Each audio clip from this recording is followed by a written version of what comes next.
Canal Paz Social, produciendo escenarios de paz. Canal Paz Social, donde los protagonistas son los territorios. En el marco del Festival del Teatro de las Américas, desarrollado por la Universidad Santiago de Cali, del 13 al 17 de noviembre del 2024, los directores e integrantes de los grupos de teatro expusieron la experiencia de su trabajo, cuyo formato es un conversatorio. Este ejercicio es trascendental para el festival debido a que es un evento académico donde los decanos, directores de programa y docentes de las diferentes facultades han preparado diversos cursos para estudiantes, empleados y directivos, tanto de pregrados como de posgrados, para participar en clave de formación integral como un indicador de acreditación institucional. Bienvenidos al festival. Invita Roberto Robles Castillo, director general del festival y director del Observatorio Cultural de la Universidad Santiago de Cali. Experiencia Universidad Tecnológica de Pereira. Director y grupo, Julio César Sánchez. Sus actores y actrices, grupo La Escafandra.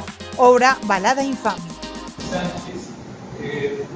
A continuación haremos una serie de preguntas relacionadas con el de este ejercicio. Tiene que ver con conocer cómo se está produciendo el teatro en las diferentes regiones del país. Ellos son de la ciudad de Pereira, de la Universidad Tecnológica de Pereira, y vamos a hablar con su director y con los actores. Por tanto, lo primero que tenemos que preguntar aquí es la dirección de los actores, cómo se da para lograr convencer, hacer el montaje a través de la versión que ustedes han hecho sobre los temas, sobre el proceso de paz y Colombia. ¿Cómo arranca ese principio, de dónde parten y cómo los actores se asumen a ese proceso? Pues a ver, nuestro proceso todo es muy colectivo. Nosotros creemos en los procesos de dirección y creación colectiva, y así ha sido nuestro estilo de trabajo desde siempre. En este caso, pues no fue la excepción. Realmente, usualmente planteamos un tema que surge generalmente de las conversaciones, que surge del interés que ha venido apareciendo dentro de las diferentes discusiones, y luego pues ya nos ponemos en el proceso de profundizar, de hacer todo el trabajo de mesa, de estudiar. En el caso de este montaje en particular que trajimos al festival, pues teníamos hacía tiempo conversando sobre la idea de poder llevar a escena los procesos, contar un poquito acerca de nuestra historia trágica, porque es una verdadera tragedia todo lo que se ha sucedido en nuestro país en todo este tiempo. Pero queríamos también seguir trabajando sobre algo que en lo que llevábamos muchos años tenemos también otras experiencias al respecto, que era poder buscar una estética que nos permitiera contar esa historia, ponerla en escena, pero que pudiera trabajarse sobre una estética de eso que llamamos la estética del horror. Y empezó entonces el proceso de exploración. Partió, por supuesto, del estudio del informe de la Comisión de la Verdad, que fue la primera etapa. Hubo mucha lectura individual. En el momento en que decidimos abordar el montaje, ya muchos de nosotros habíamos abordado el tema, estudiado el tema, y eso nos permitió pues nutrir muchas discusiones por subgrupos, colectivas, y luego empezar la exploración escénica. Que, como les decía, pues nosotros tenemos un estilo de trabajo muy colectivo. Por tanto, lo que empezamos a hacer fue que todo el mundo, a partir de su interés y de la lectura del informe, empezara a plantear situaciones desde lo escénico. En los ensayos empezamos a dejar, como hacemos siempre, que la gente libremente planteara diferentes situaciones y los demás lo veíamos. Lo hacíamos por subgrupos, todo el mundo lo veíamos, lo retroalimentábamos y empezamos pues como a tejer hasta que la dramaturgia de la obra pues se fue construyendo y pudimos hilar todas las historias así como terminaron. Okay, bueno, pero allí cuando utilizan la creación colectiva siempre dicen normalmente que hay alguien que finalmente dirige, que finalmente propone, que digamos, ese momento en que se abandona lo colectivo y entra en un perfil ya de protagonismo del director, allí cómo se articula ese tema, digamos, cómo ustedes lo manejaron, ese descentramiento de lo colectivo estrictamente para luego pasar a una dirección.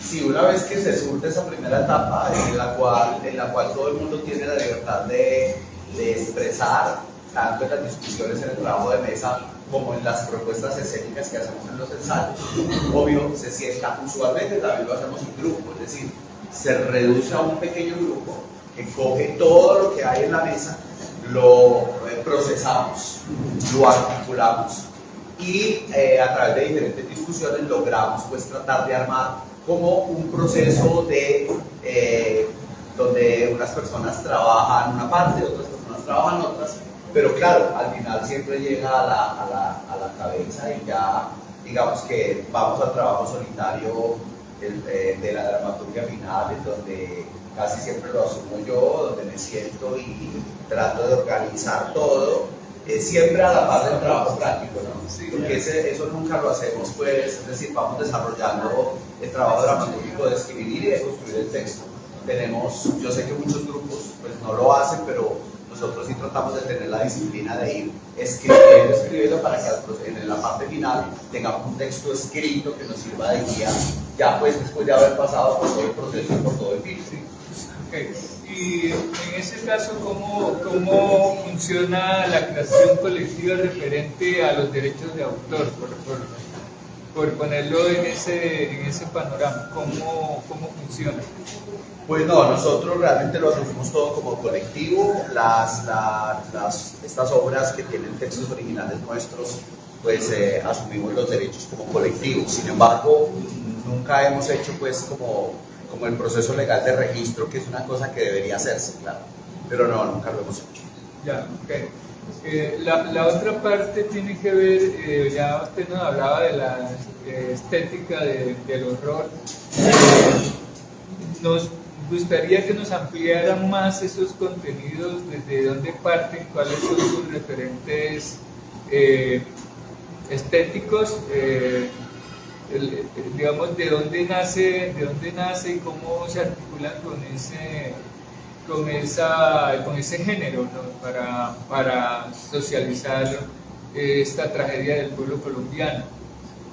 Pues desde hace mucho tiempo realmente dentro de nuestro grupo empezó a construirse algo en ese sentido, que no encontrábamos, digamos, que hubiera una teorización específica sobre lo que nosotros habíamos como experimentado, más que teorizados, que era intentar buscar contar esas cosas de cierta forma, que no, digamos, que no se renunciara al disfrute estético, como hablábamos ayer, que hubiera la posibilidad de que la gente pudiera mirar estas cosas, estas historias de frente, de alguna manera como amparada en eso, porque son temas muy difíciles de contar y muy difíciles de ver. Y a pesar de que habíamos hecho muchos trabajos en ese mismo sentido, pues nos vinimos a dar cuenta que estábamos trabajando en lo mismo hacía tiempo. Con esta obra logramos como entender un poco que estábamos trabajando sobre algo que era de alguna manera un sello nuestro, que es el sello a veces en las discusiones informales la gente nos dice, esta es una obra típicamente escafandresca o algo así, porque de alguna manera como que hemos hecho en todo el trabajo de estos 20 años, hemos tenido muchas obras que han rondado este tema, que lo rodean de diversas maneras, y eso que les cuento es la búsqueda de un lenguaje escénico que nos permita contar estas tragedias y estas historias, pero sin renunciar a una estética, como para permitir que el espectador vea estas cosas tan terribles, pero las pueda ver de frente sin renunciar a ese disfrute estético, a poder trabajar sobre la imagen, Para nosotros es muy importante la imagen y siempre en el proceso de montaje tratamos de buscar que la imagen sea muy simbólica. Sobre todo también llenamos todo esto de símbolos porque pues somos convencidos también que el teatro tiene o está lleno de, además del texto que es muy importante, está todos los símbolos y todo lo no dicho. O sea que tratamos de trabajar desde el vestuario, desde la escenografía, desde lo que se ve y no es explícito, y desde el símbolo en sí mismo, tratamos de encontrar formas de poder contar esto así. En Balada Infame en particular, y les quiero contar algo que es bien importante en este montaje, no encontrábamos, por ejemplo, algo, nos costó y tuvo que transcurrir un tiempo para encontrar cómo íbamos a tener algo en las manos o en escena que pudieran ser armas, que pudieran ser cosas que se transformaran de armas a cosas bellas en un momento, para poder transmitir el mensaje de la esperanza que no queríamos dejarlo de lado. Y un día apareció en ese trabajo cotidiano estas telas negras que los actores llevan, porque todos los actores llevan una tela negra, que para ellos es un instrumento para hacer muchísimas cosas, como los que asistieron pues a la función pudieron observar. Y bueno, y ahí se nos iluminó el camino. Esta es la tela negra, fue casi accidental realmente en un ensayo el hallazgo de la tela negra, y luego ya lo ensayamos y vimos que podía funcionar muy bien, y en las telas negras se concentró una gran cantidad del trabajo que hicimos, del trabajo escénico con los actores, porque ellos tuvieron que trabajar muchísimo el manejo de la tela negra, apropiarse de la tela, estar con la tela todo el tiempo, llevársela para la casa, porque tenían que encontrar el punto exacto donde la tela significaba muchas cosas, pero se incorporaba el ritual escénico que ellos hacen ahí durante todo el proceso.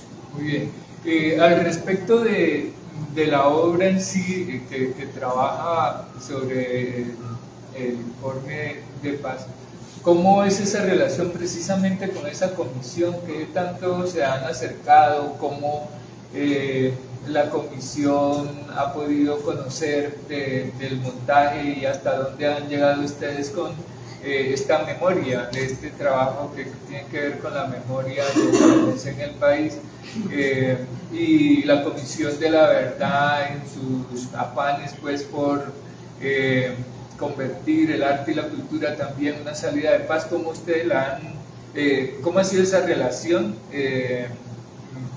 con esa comisión, digamos? ¿Qué tanto se ha articulado ese trabajo que ustedes han hecho, que es impactante, con la Comisión de la Verdad?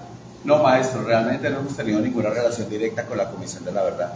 Nosotros, como les contaba también, esta obra fue el centro de un proyecto de conservación del Ministerio de Cultura. Sí, digamos que esa fue el único contacto con lo gubernamental o con lo oficial. Y a través de ellos pudimos hacer una gira por muchos municipios de Risaralda, donde llevamos la obra a poblaciones que estaban directamente afectadas. Por ahí nos encontramos con personas que habían estado vinculadas con el proceso de la comisión, pero no directamente con la comisión. Okay. Bueno, la última pregunta para el grupo es ¿cuáles son los aportes en términos de nuevos saberes, nuevos conocimientos que el grupo hace al teatro? Básicamente, digamos, tienen identificada una ruta relacionada con una propuesta técnica desde la dramaturgia y desde el mismo género que están trabajando, digamos, que hay un aporte nuevo del grupo a la actividad teatral o al contexto, no tanto a la actividad, sino al contexto teatral, al género. ¿Cómo están ustedes allí? ¿Cómo se sienten allí? Esta pregunta no solo para Julio César, sino que también los integrantes que tengan unas ideas pueden expresarlas. A ver, nosotros hacemos un trabajo, intentamos que sea sin ninguna pretensión, pero hacemos un trabajo muy responsable que creemos que hemos aportado primero al teatro universitario en nuestra región y en el país, sobre todo porque nuestro grupo ha podido consolidar un trabajo continuo. Llevamos 20 años, les contaba a algunos ayer que precisamente este año estamos celebrando 20 años de existencia, estamos en medio pues, del festival de celebración de los 20 años, Y eso en sí mismo nos parece que es un aporte importante porque nuestro grupo ha logrado una estabilidad a lo largo del tiempo, con una producción. Nosotros hacemos un estreno anual casi sin falta, hacemos además un aporte muy importante, creemos en el uso del teatro como una herramienta, no solamente para hacer las producciones que hacemos, que estrenamos cada año de teatro formal, sino que nosotros trabajamos con el teatro como una herramienta para el uso en muchos ambientes. Trabajamos con el teatro para comunicar ciencia en comunidades, pues porque tenemos como esa doble actividad en la universidad, pero además también trabajamos con el teatro para ayudar, usarlo como herramienta pedagógica. Y ese es uno de los que consideramos que es un gran aporte nuestro, porque, por ejemplo, el teatro se ha vuelto una herramienta cotidiana en la Universidad Tecnológica de Pereira para ser empleado en diversas cosas. Les cuento algo, por ejemplo, hacemos simulación con actores en diversas situaciones. Como estamos tan cercanos pues a la medicina, hacemos simulación con actores en medicina, que es una cosa que ha sido muy interesante a lo largo de estos últimos años, porque montamos los casos clínicos y ayudamos en la parte docente de una manera muy interesante. Los muchachos pues se han vuelto, los que no son médicos pero se han vuelto expertos en eso, porque ellos ya se conocen los cuadros, los casos, y eso en la cotidianidad, además pues del aporte desde los montajes que hacemos en la cotidianidad, ha hecho que el teatro se vuelva parte integral de la vida cotidiana, de la docencia, de la investigación. Hacemos una cosa con teatro que se llama en el ámbito científico apropiación social del conocimiento, o sea que usamos el teatro para comunicarle, como les decía ahora, ciencia a la gente, comunicarles resultados de investigación, pero también ayudar a la gente a educarla alrededor de diferentes temas. Entonces, usamos el teatro, por ejemplo, como herramienta de proyectos. Les voy a contar un par, por ejemplo, para promover la cultura de donación de órganos y tejidos. Entonces tenemos un montaje con el que hemos trabajado con un grupo de trasplantes. Ellos pues son los expertos que nos guían en ese punto, pero nosotros hacemos la sensibilización de la gente y luego ellos entran a hacer la educación adicional alrededor de eso. Por ejemplo, tenemos montados proyectos alrededor de trabajar todo lo que es la cultura o combatir o trabajar contra la cultura del matoneo escolar y de la violencia en escuelas. Entonces, en particular ahora estamos trabajando con un proyecto de investigación llevando a las escuelas a través del teatro la reflexión o promoviendo la reflexión alrededor de una cosa pues que médicamente se llama impulsividad, y alrededor de eso trabajando del bullying y el matoneo con los chicos de las escuelas. Y es un proyecto que hemos llevado pues a colegios y hemos itinerado por varios sitios en instituciones de Pereira. Y así otros más, pero cuando usted me pregunta, maestro, lo del aporte, creemos que vincular el teatro a la vida cotidiana. Y en la parte de construcción y de creación artística de nuestros montajes, pues ese trabajo alrededor de la estética del horror creo que nos ha hecho pensar mucho, reflexionar mucho alrededor de ese tema. Y también me parece que el elemento del aporte a nuestro estilo de trabajo con la creación colectiva, que tomando pues todos los referentes que tenemos y las historias y la experiencia del teatro colombiano, pues nos ha servido mucho también para imprimirle como un poco nuestro estilo alrededor de cómo trabajamos, de poder darle toda la importancia que tiene el proceso de creación del actor, el proceso del aporte del actor en todo lo que es la creación de textos, la dramaturgia, para que todos los muchachos, tanto los que tienen toda la experiencia, porque yo tengo en el grupo gente con más de 10, 12 años de pertenencia, pero también tenemos personas, que es la dinámica de los grupos universitarios, que acaban de llegar, que apenas tienen 1 año, 2 años, un poco menos, y en ese proceso ellos van aprendiendo de los otros, se van nutriendo los unos de los otros, y ahí pues creo que hemos hecho una labor que puede haber ayudado a que muchas personas descubran su camino en las artes escénicas. Bueno, muy bien. Agradecerles, un aplauso para el grupo de las Cascaras y felicitamos a Canal Paz Social, produciendo escenarios de paz. Canal Paz Social, donde los protagonistas son los territorios.